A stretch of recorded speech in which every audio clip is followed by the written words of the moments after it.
It's no secret LeBron James is incredible. I talked about how the 2024 Team USA Olympic roster, this team's been a little bit disappointing in terms of looking at them and watching how they're playing right now. They should be dominating these opponents, and they're not. But in the same light, while it's been a little bit disappointing, that LeBron James led Olympic squad with all this talent has not quite looked the part. LeBron James has done his part in terms of individually keeping this team afloat. Now, when it comes to LeBron, it's incredible because LeBron is borderline age 40 and arguably the best player currently on this Olympic squad. When we look back on the 2024 Team USA roster, we're probably going to look back on this team as LeBron James, at the very least, being the leader of this basketball team, both off the court and probably on the court.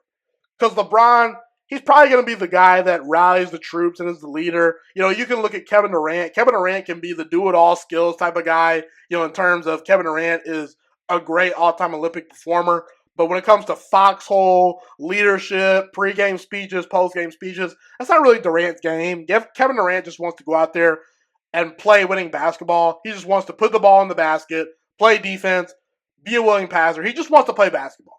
But the leadership qualities, you'll probably give that edge to LeBron. And here's the thing. LeBron James's greatest of all time case is longevity.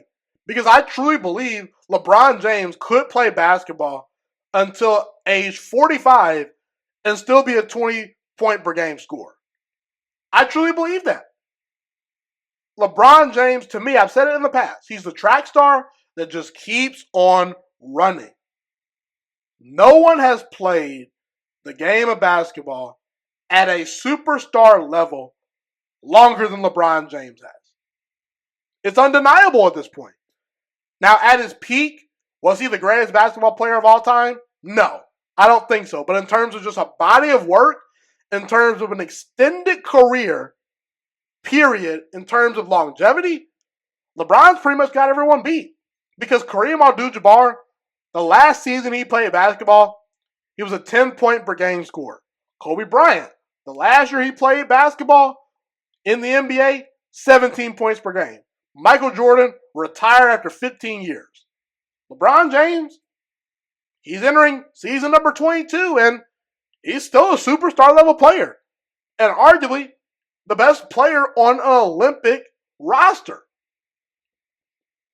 And here's the question we have to ask ourselves.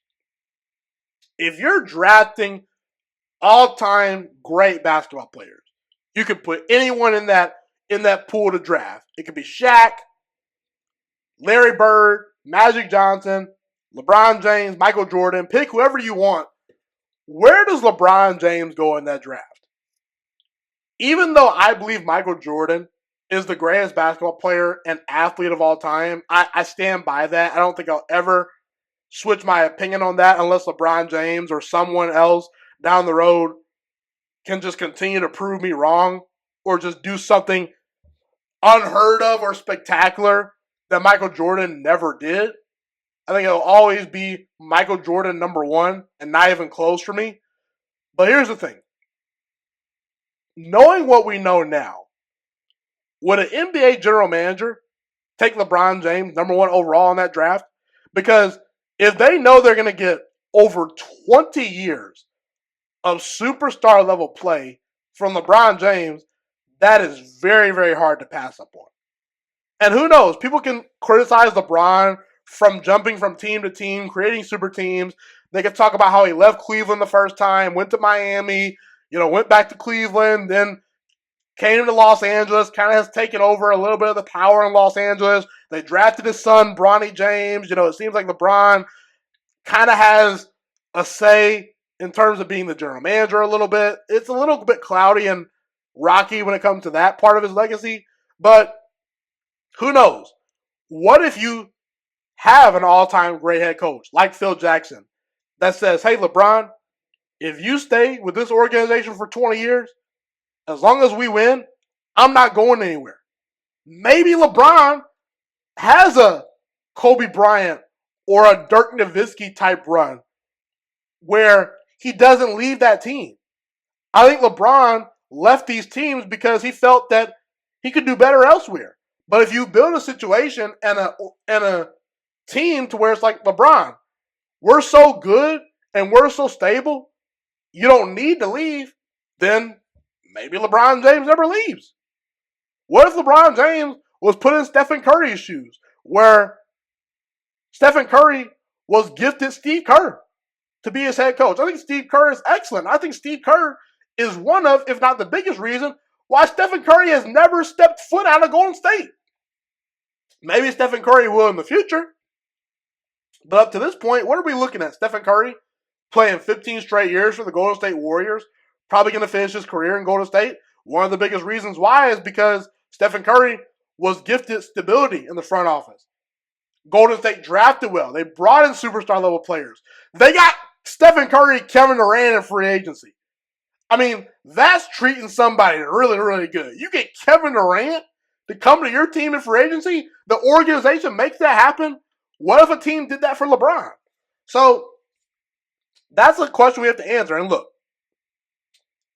I strive to be like LeBron James, meaning I'm going to always invest in myself. LeBron puts millions of dollars into taking care of his body to make sure he's in tip-top shape. He's super laser focused, a great businessman, a great family man, a great model citizen, never has gotten in trouble, never has turned his back on the fans, LeBron's just a guy that I strive to be like, and I strive to be the best in the world because LeBron, at the peak of his powers, he was the best basketball player in the world, and he continues to defeat Father Time. It seems like LeBron, he's just going to go out and walk on his own terms. It doesn't seem like we'll ever be in a situation where, unless he gets injured probably, where we look at LeBron and say, man, LeBron is really washed. He just can't really play at a high level anymore. I don't know if LeBron will ever get at that point. So that's LeBron James' GOAT case. Longevity. How long he has sustained excellence at a superstar level. It's unprecedented and something we will probably never see again. He's the all-time leading scorer.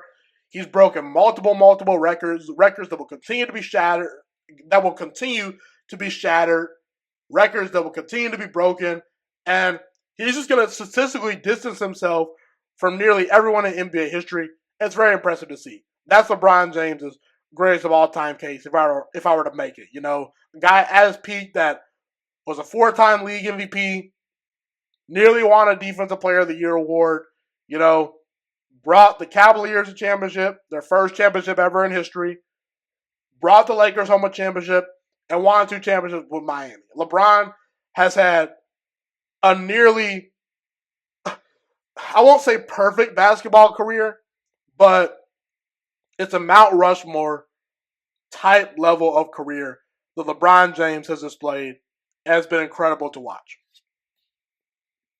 And by the way, LeBron James exceeded the all-time level of hype that he received coming out of high school. LeBron was the most hyped up prospect in basketball history, and he somehow exceeded expectations. That is wildly impressive. I will say, in terms of him versus Kareem Abdul-Jabbar, that's a little bit close. Because Kareem went to college. We knew what Kareem was probably going to be. In terms of just a high school level player, a guy that didn't play in college, LeBron by far was the greatest prospect ever. So that's probably why I would give him the edge over Kareem. Just because Kareem, he played in college. LeBron didn't play in college. So you were banking on LeBron's kind of potential. And it seems like LeBron met that potential, no doubt about it. Did he peak higher than guys like Kareem or Michael or even Shaq? Probably not. But he was pretty darn close. That's all I got to say.